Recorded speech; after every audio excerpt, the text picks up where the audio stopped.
Touching the table.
Okay, today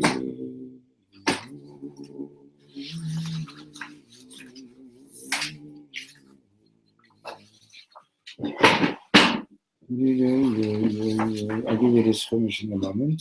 Just want to find the place here.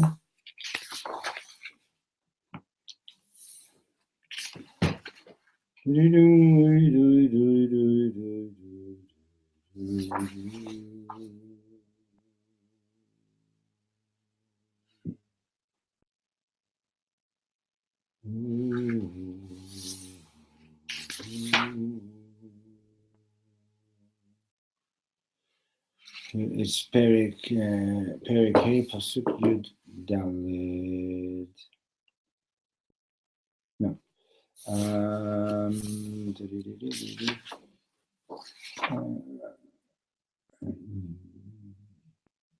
Yeah, it's Pasuk Chav. It's at the end of the Parshat. But just for beginners, since we're starting Chumash Vayikra, so everybody talks about the fact that the first word in Vayikra has a small aleph, right? Vayikra El Moshe. Hashem called to Moshe. And if you look carefully over here, you can see it. You can see that the word Vayikra You see it? The very first word right over here. Vayikra has a small aleph, right? And actually, right over here, Vayikra with a small aleph. So everybody is talking about why does it have a small aleph? Now, the fact is that it says Vayikra al Moshe, Hashem called to Moshe, is written 3 times in the Torah. The first time is written by the story of the burning bush, that Moshe Rabbeinu is taking care of the sheep, and he's going up on this mountain, and he sees a bush that's on fire, and it's not being consumed. So he approaches it, and Hashem calls him and says, you're standing on holy ground, take off your shoes. The second time is at Har Sinai. It says, Moshe Allah el Halakim, Moshe Rabbeinu went up to God, Vayikra Elav Hashem, God called to him. And the third time is over here. After the Mishkan was built, at the end of Sefer Shmot, it says that the Anan filled the Ohel Moed, filled the tent of meeting, and Moshe Rabbeinu was afraid to go in, and he waited until Hashem called him. So the Zohar basically says, and the Medrash says, that from here we learn. Somebody's here? Good.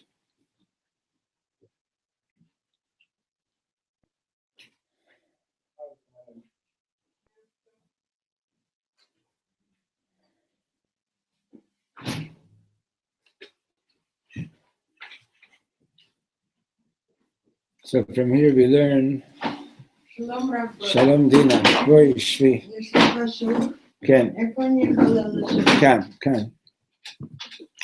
From here we learn that Habal Tahir Misayin Oto, somebody who wants to purify himself, when somebody wants to come closer to Hashem, is helped, right? So Moshe Rabbeinu wants to come closer, and Hashem calls to him.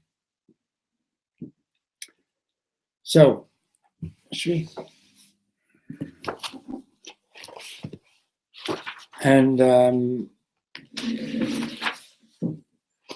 so Rashi says that Vayikra al Moshe,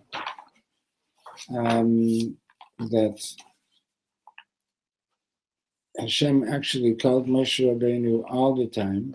Whenever Hashem was speaking to Moshe Rabbeinu, he first called him.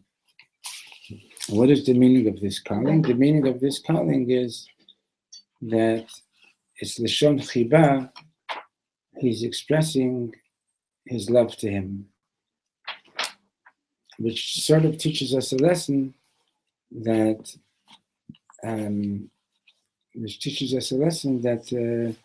you're going to learn Torah with somebody, you have to have ahava, you have to have love for the person, because Torah without love is just information. It's not Torah. And this goes along the lines of what Hillel said to the convert when he said, "Teach me the whole Torah on 1 foot." He said that the essence is that which is hateful to you, don't do to others. So he This is the whole Torah. And the rest is commentary, Zil Gemor. Go and learn it.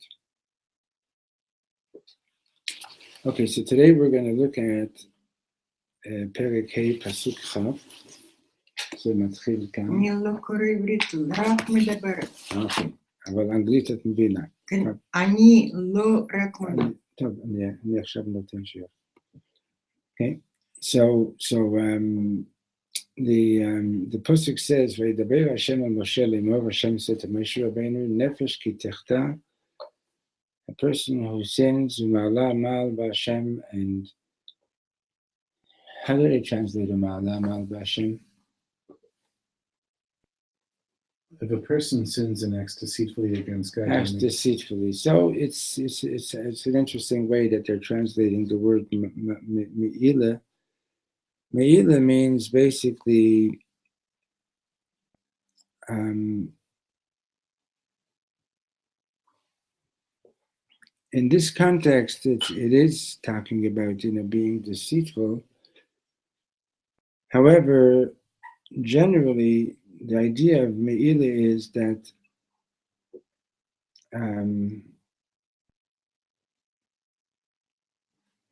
that when you do something, when you take something that is kadosh, let's say from the sacrifices, and you what do you call it? You use it in a way that you're not supposed to do it, right? You're not supposed to use it as if it's not kadosh. So that's me'ila. That's profaning. That's disrespecting the kedusha of the thing. So over here it's talking about. Over here is translated as being deceitful because the pasuk gives an actual case. He denies a claim that is being made by his friend. Befikadon, for example, his friend came and said to him, I'm going away, and could you watch this for me? Could you take care of this for me? And the guy comes back and he says, okay, give me back my, the thing I left for you to watch. I made you a shomer, and now give it back to me. And he says, I don't know what you're talking about. I don't know what you're talking about, right?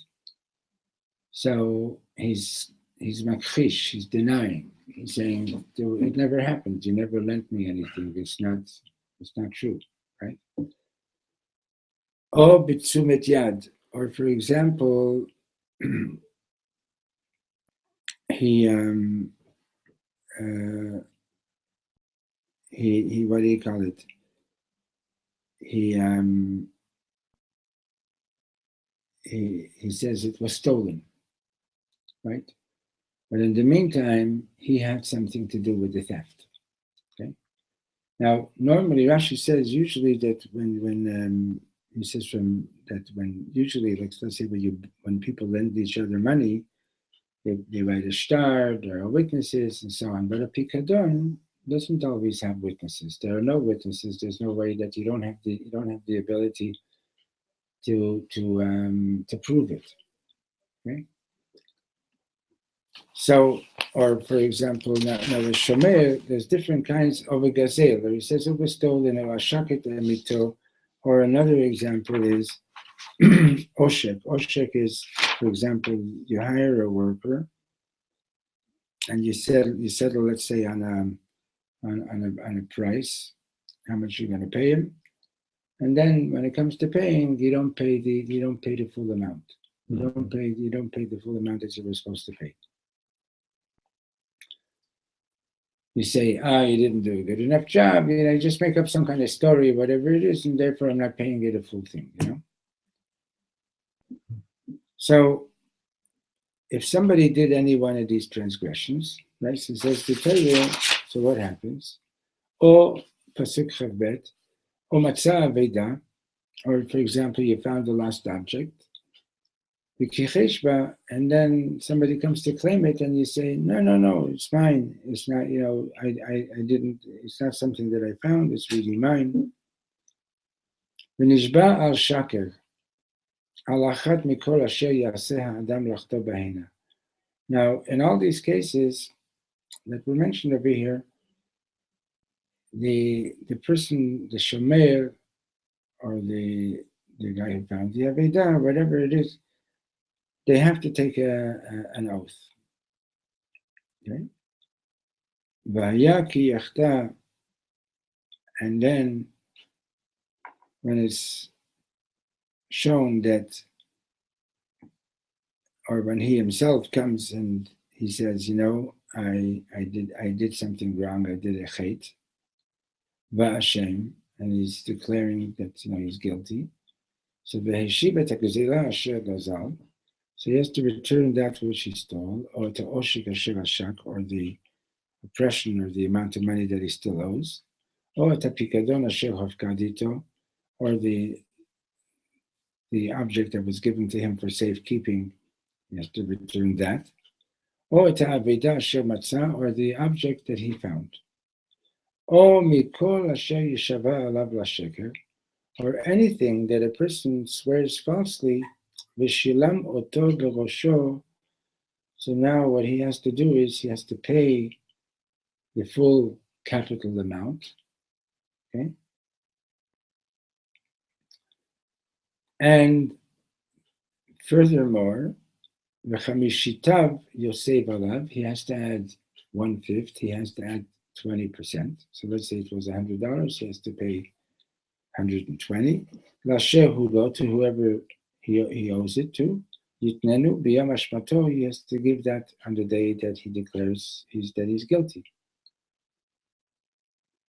Ve'et hashamo yavi l'Hashem, and on top of that, he also has to bring a korban Hashem to God.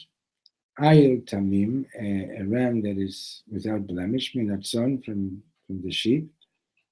Be'ekecha la'Hashem el kohen, according to the value of the sacrifice that he needs to be bringing, and he has to bring that to the kohen. V'chiper alav hakohen lifnei Hashem, and the kohen will then bring atonement upon him before God.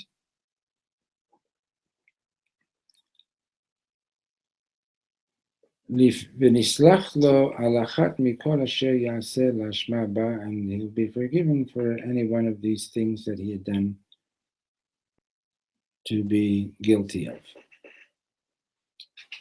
So everybody talks about why here all these cases are cases of a transgression ben adam lechavero, between man and man,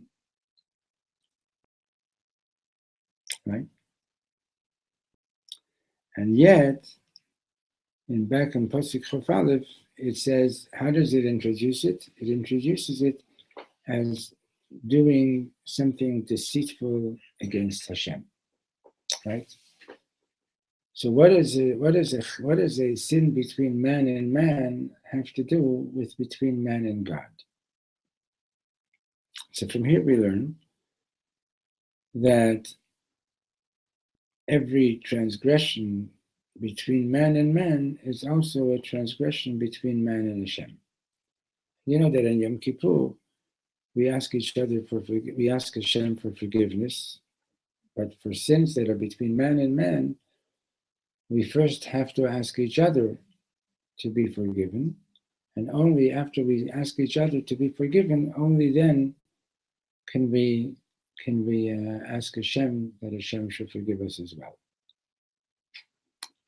Right? And that's why in the Al-Chet prayer that we say in Yom Kippur, you'll see that there's a whole list of sins between man and man. Why am I asking Hashem to forgive me for things that I did against another person? Because if I did something against another person, I'm also guilty as having done something against Hashem. It's like, for example, if somebody does something to someone's child, he didn't hurt just the child, he also hurt the parents, right? The parents are offended, the parents are hurt. That, like, why did you do this to my child? So every one of us is one of Hashem's children, right? And when we do something against one of Hashem's children, we're also doing something against Hashem. That's one explanation. Now, Rav Steinsaltz says like this. He says that if you want to sort of like give some kind of an inclusive title or name to Sefer Vayikra. Now, Sefer Vayikra is also known in the Talmud, is known as Torat Kohanim, the Torah that deals with the laws that pertain to the Kohanim. It deals with the sacrifices and all the different kinds of service that you do in the Beit HaMikdash and so on.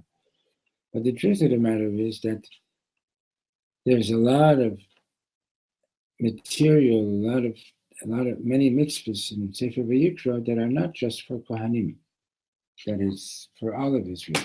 Okay,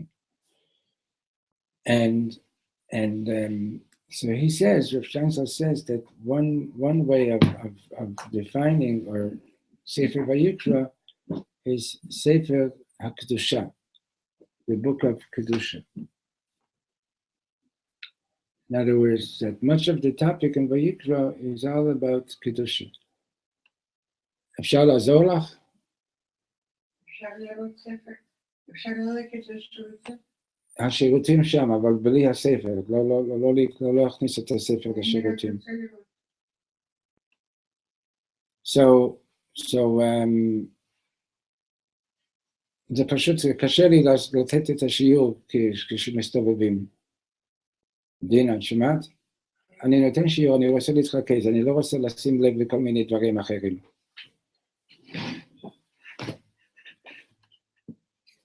השירותים שם, על יד המדרגות.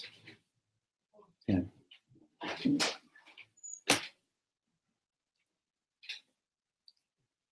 So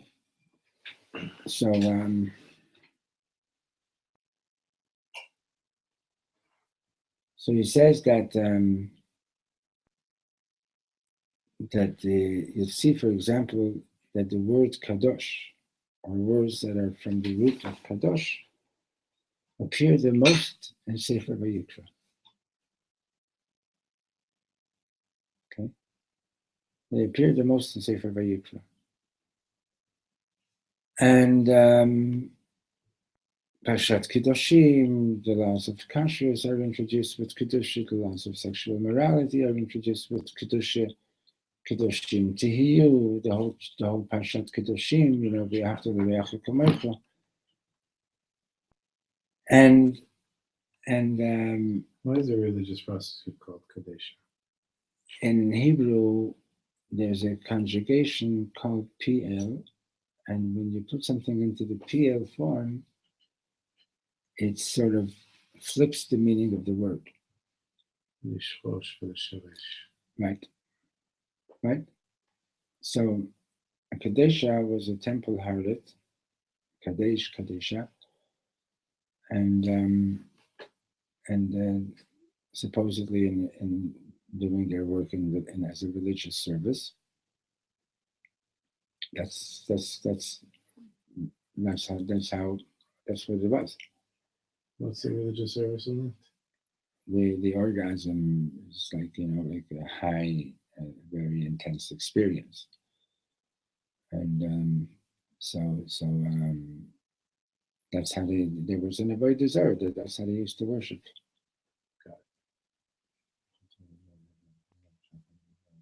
Right.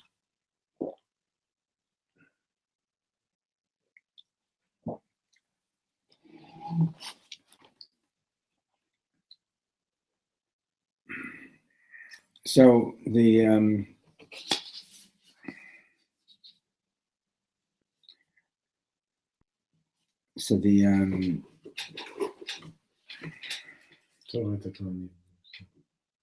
so here in this portion that we just read, right, it was introduced with the words Nefesh ki techta ma'ala ma'al b'Hashem, that a person who does a transgression, and what is the list of the transgressions? It's a list of Ben Adam Adam, right?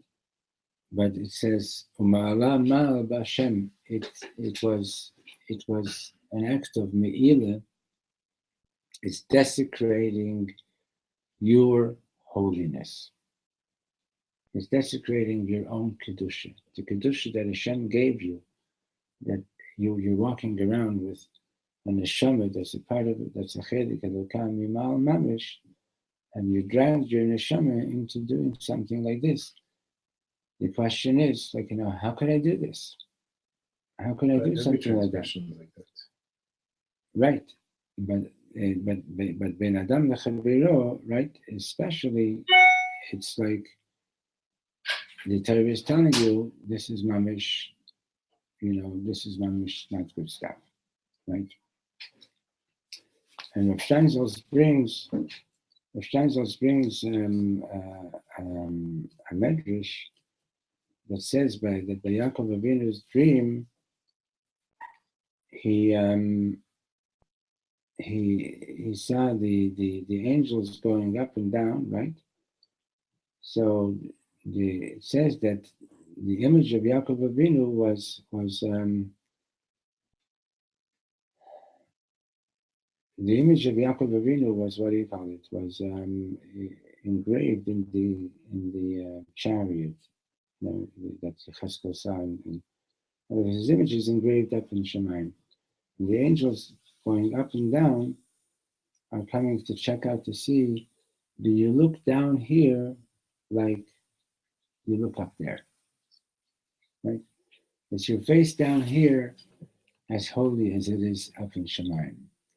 This is like, like a real punch in the stomach type of Torah. Like, like to think about, like, like my supernal image in Shemayim, like what do I look like up there? And is my image down here in this world, is it true to that?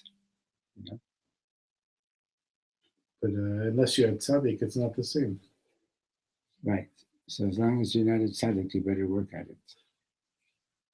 Right?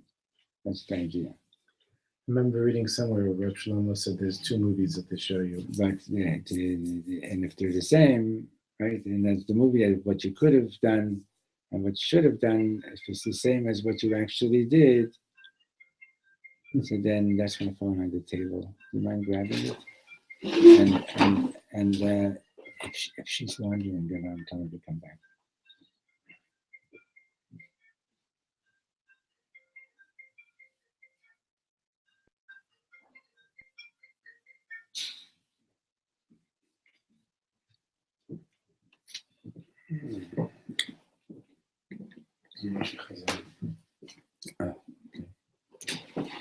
So if the 2 images, like the 2 movies, if they're the same, it's Gan Eden, right? But if they're not, okay, right?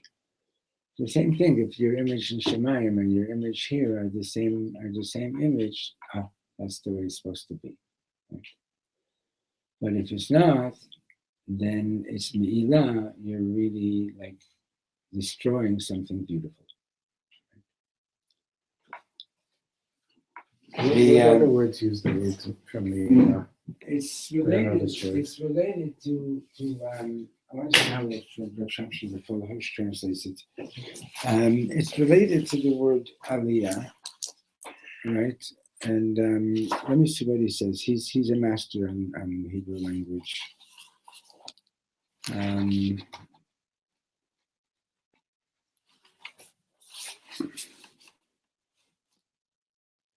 Here he says, behaves unfaithfully. Does he explain the word ma'al? So he says, any dishonesty in affairs between man and man is considered as a breach of faith towards God. Because you're relying on something other than Hashem. So, well, it's because you're doing something that Hashem doesn't want you to do, right?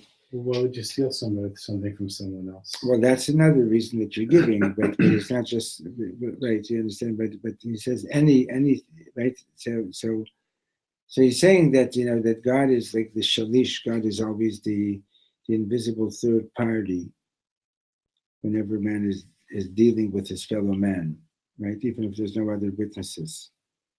So God is the guarantee for honesty in business. And here in these cases that are listed over here, a fact has been denied, and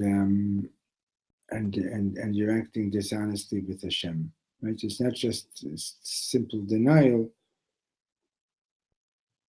And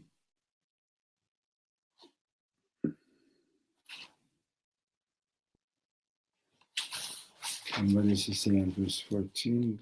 See if there's a word being used over there too.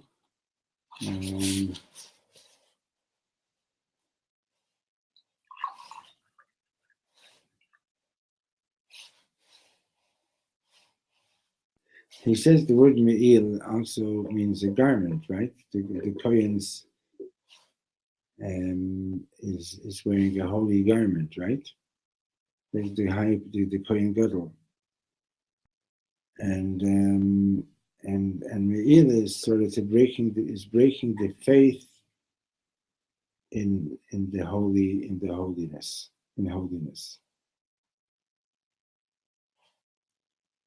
The Gemara says ma'al is shinui, right? It's straying. It's a shinui. It's behaving differently from the way one is supposed to behave. That's the idea of me'il. Okay. So getting back to Rav Steinsaltz, so the Indian is that we want to maintain our kedusha. So he says that there's a discussion in I think it's in the Gemara or it's in the Sifra. Question is, should you let's say concerning the eating pork, for example, should a person say, "Foy, I don't want it. I'm disgusted by it," or should a person say, I would like to have it, but what am I supposed to do? But my Father in heaven has forbidden it. Mm-hmm. Right? In other words, should you be disgusted by these things that are forbidden, or should you say, yeah, I would like it, but what am I supposed to do? God doesn't allow me to have it. Right? So the second one. So these are two different attitudes, two different approaches. Understand? One is okay, it's okay that I want it, right? And that I'm serving Hashem by controlling my desires. And then there's another level of where you become aware of your kedusha, you become aware of how holy you are, right? And you realize, I don't even want this. This is like Hashem doesn't want me to have it, and I don't want it either, right? It's like for example, if somebody would say, "Oh, I would like to tell a lie, but what can I do? I'm not allowed to tell a lie," right? Or the Shonara. Or the Shon Hara, or whatever it might be, right? So that's also a level of avodas Hashem, right? But there's another level where I don't even want to imagine myself ever telling a lie, right? Or talking the Shon Hara, or insulting somebody or something like that.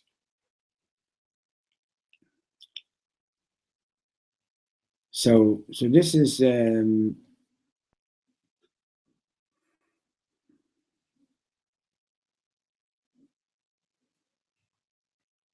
so like there's an Indian of holy pride, like you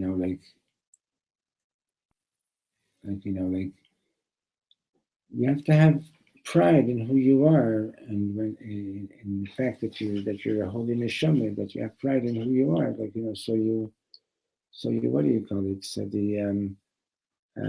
so you say I can't do this. This is beneath my dignity. It's beneath my dignity to do something like this. So going back to the beginning of the Parshat Vayikra Moshe, so the Netivot Shalom says an interesting thing. Now, just before I mentioned the Netivot Shalom, before I talked about the Netivot Shalom, the Me'or Einayim says that what's the idea of the small aleph? The idea of the small aleph is it's like even when a person is doing something wrong, Hashem is whispering to them to do tshuva. And how do you know that's the case? Because he says the fact is that whenever we do something wrong, we actually feel regret. We feel regret that we did something wrong. we know that it's wrong. If we know that it's wrong, obviously, you know. So Hashem is always there. Hashem is always calling us. Now, what the Netivot Shalom is saying, and I mentioned before that he brings from the Zohar and from the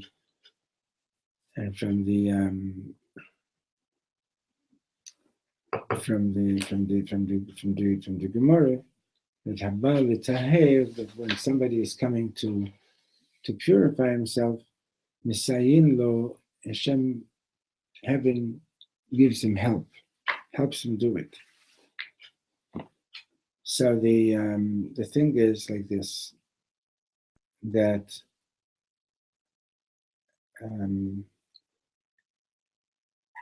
we mentioned before that it says Vayikra Moshe 3 times in the Torah. Right? The first time was by the burning bush, second time by Har Sinai, and the third time here in Vayikra after the Mishkan was completed. So what's the difference between each of these 3 times? So the first time, Moshe Rabbeinu sees the sneh, he sees the bush, he sees that it's burning, he sees that it's not being consumed. So he's approaching it, he's trying to understand it. That means that he's meditating. He's meditating on what's the real reality, what's the real reality of the world. And it's through his meditation that he's coming to recognize Hashem more and more. Okay. The second time at Har Sinai, he's beyond the meditation. He says, Moshe Allah el Elokim. Moshe Rabbeinu is moving towards God. Okay? He's not just thinking about it, he's doing something to go towards God. So this is already a step higher. And then you could meditate on something that doesn't necessarily mean that you're going to do something about it. Like meditating and putting on tefillin. Example used. You could meditate on putting on tefillin, right? It doesn't mean that you're going to do it. And then, but then if the person meditates on putting on tefillin, then he says, oh, I want to put on tefillin, but he doesn't have, right? So Hashem is going to help him get it, right, somehow. Mm-hmm. And then the third level, he says, what happened when, at the end of Sefer Shmot, it says the Anan, the cloud of glory, filled the Mishkan, and Moshe Rabbeinu couldn't go in. Why couldn't he go in? He couldn't go in because he says that he was brokenhearted. He felt brokenhearted. He felt like, how could I possibly go into such a holy place? How could I possibly go into such a holy place? And so Hashem calls him and says, come on in, you know? Hashem calls him in. He says that's, huh? He calls Noach. He tells Noach, or he tells him go into the table. So the Vayikra Moshe, right? So he says that the highest level is the level where the experience of the broken heart. Understand? It's why is that the highest level? Because that's the level of real Yirat Hashem, real fear of God, right? In other words, it's like real awareness, real consciousness of Hashem. The first level is that you're contemplating, you're meditating on Hashem, you're thinking about Hashem, right? The second level is you're moving towards God. The third level is your awareness of Hashem and the holiness of Hashem is so intense that who am I to even think that I can go in there? You know? And feeling like, you know, like a certain brokenness that feeling like, like I wish I can go in there, but how do I dare? Once I was standing outside the yeshiva in Montreal with my talis and tefillin under my arm, and I was feeling like, how do I even dare to go in? And just then Rav Greengrass came out, the Mashpia, Sholom. He comes up to me and directly to me, and he says, "Geh schneller rein, and geht zogen kedusha." Quickly go in, they're about to do kedusha. It was like he knew. It's like, like to what degree he knew or whatever it is, but it was clear like Hashem was sending him to me with a message of, you're worried about whether you deserve to go in, you better come in. What's the story about being an onion, but you're going to tell Chassidus or something like that? That's the story that there was a chayzer. So that story has a different idea. Remind me, I'll tell it soon. Okay. But the thing is that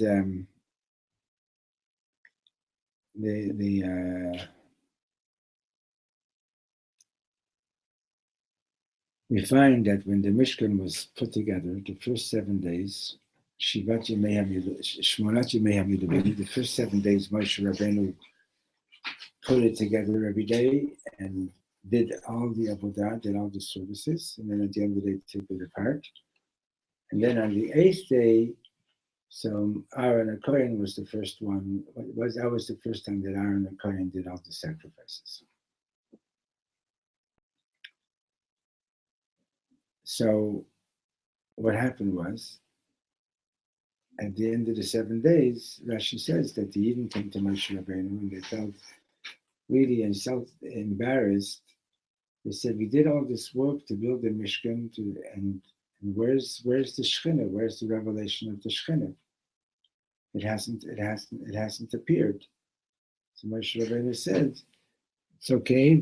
My brother Aaron HaKohen, he is more worthy than me, and today he's going to be doing all the services, and the 8th day is Parshat Shmini, coming up soon, and he'll do the services, and then you'll see the Shekhinah will come." So it says there in the Chumash that Moshe Rabbeinu says to Aaron, "Krav el hamizbeach," approach the altar.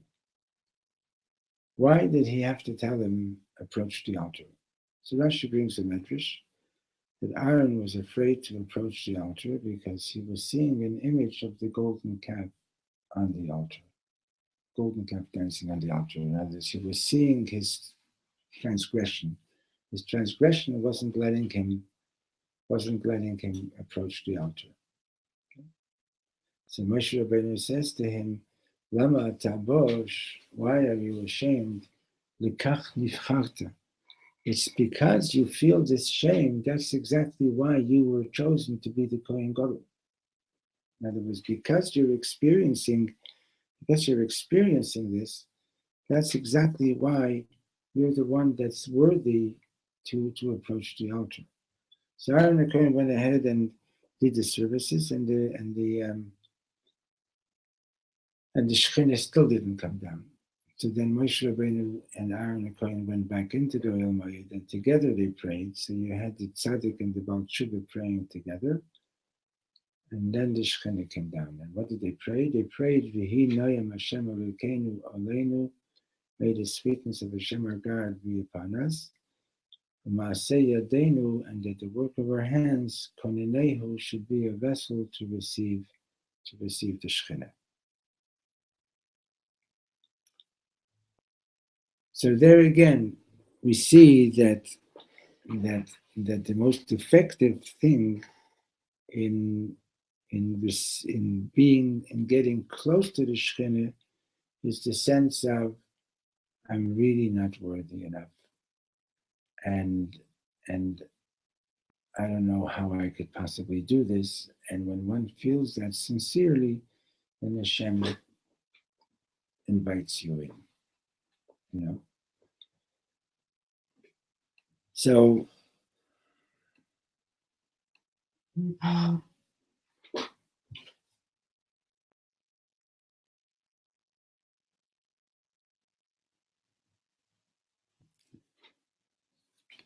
So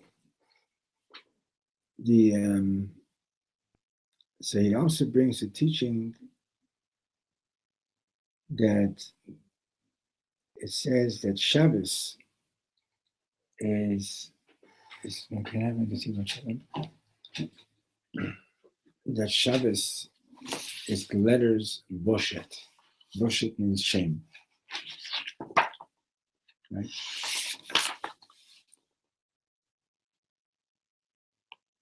And it says in the Zohar, from Boshet, from the letters Bet, Shin, Tav, move the letters around and you get Shabbat.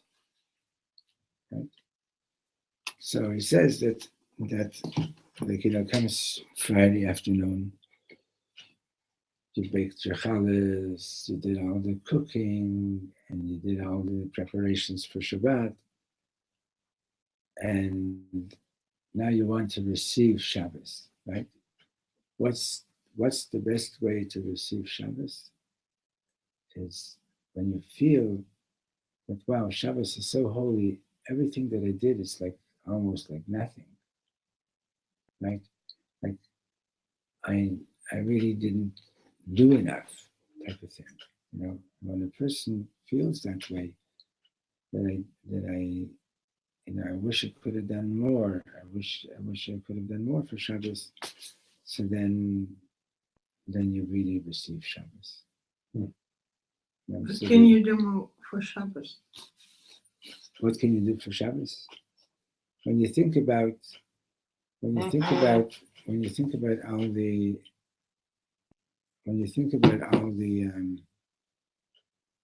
things that you did during the week that could have been better, right? That's what they're supposed to do on Shabbos. No. So before Shabbos, right? When you think about, like the whole week has gone by, and I wish I did more of this, and I wish I did more of that. I wish I did this better. I wish I did this better. And the whole week was like really supposed to be like a preparation for Shabbat, and I wish I did. I wish I would have done better. So then, if you're sincere about that, so then Hashem opens the door for you to really receive Shabbos.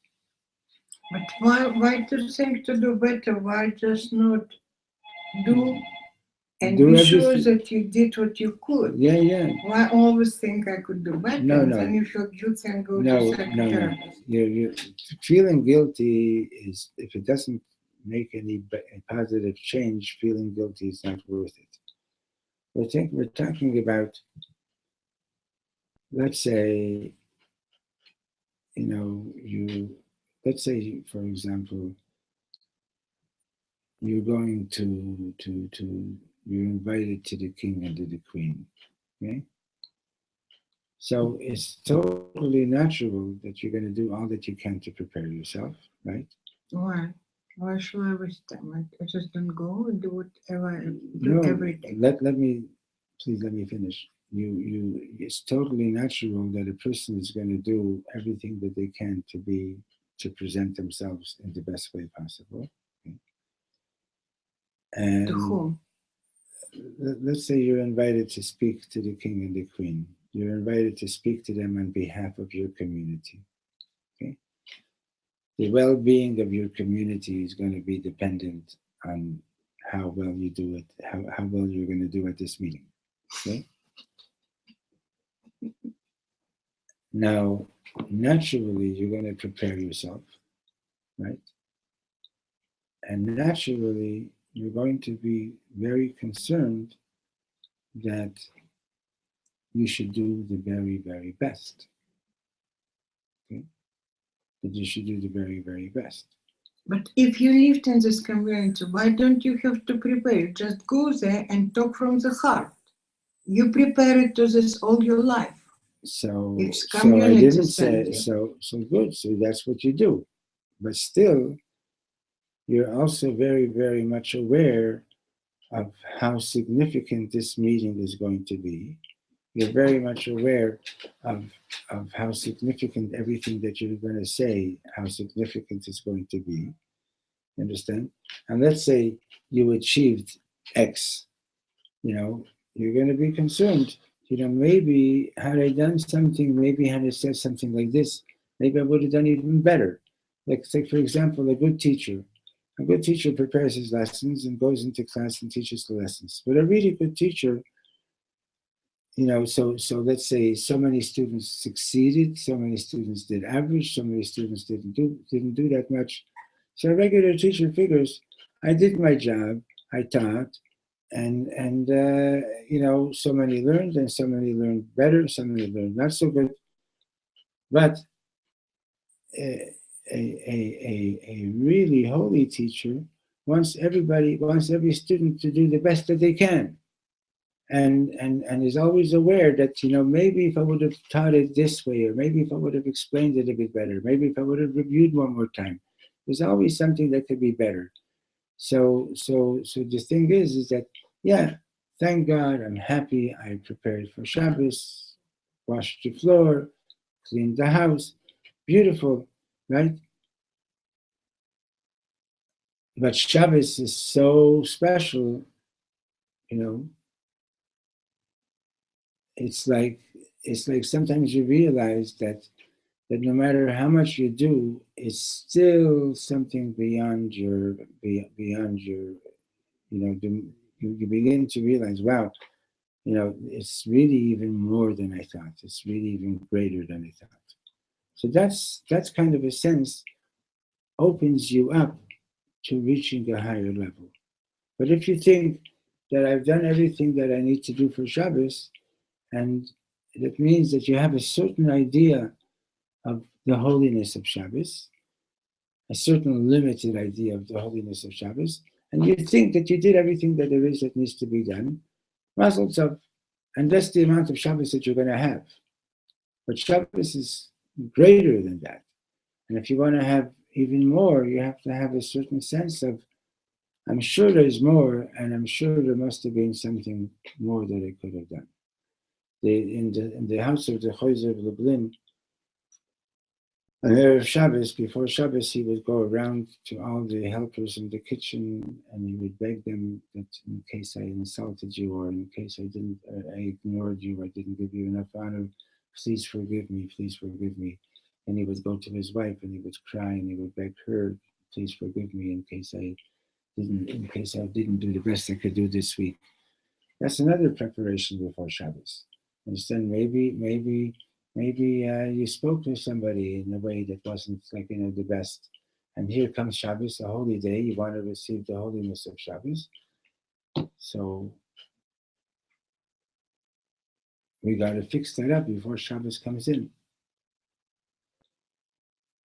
Okay, so have a good Shabbos. Next week, Wednesday night is already Yud Dalit, and I don't think there's going to be a show next week. And if everything goes as planned, the following week I'm going to put on tefillin with my grandson in Montreal. Really? Yeah. Tell the story of the. So the story of So there was this chassid. He was a chayzer. He was very talented at memorizing chassidus and traveling from town to town, and reciting the chassidus and giving it over to the chassidim before internet, right? So at one point he stopped doing it. When he came to the Rebbe, I think it was the Rebbe Rashab. The Rebbe said, "Why did you stop doing it?" It was either the Mittler Rebbe or the Rebbe Rashab. I think it was the Rebbe Rashab. And he said he does it so well that everybody is always praising him for how well he does it, and it's affecting his gava. It's affecting his haughtiness and his pride. And he walks around thinking that he's great, and he can't handle it. So the Rebbe said to him, "Sollst du stinken, also wie ein Zwiebel, aber Chassidus was the Chasidim." So even if you're going to stink like an onion, you still have to do this and go and recite Chassidus because that's what your talent is. When Judy heard the story, so she said, "Yeah, the Chassidim will just hold their noses." But you have this talent. You can give over Chassidus. You have to teach it. You have to give it. Okay. Thank you very much. Thank you. Where are you from? Me, I'm from Miami. What do you have? Okay, let's go, guys. I do internet marketing.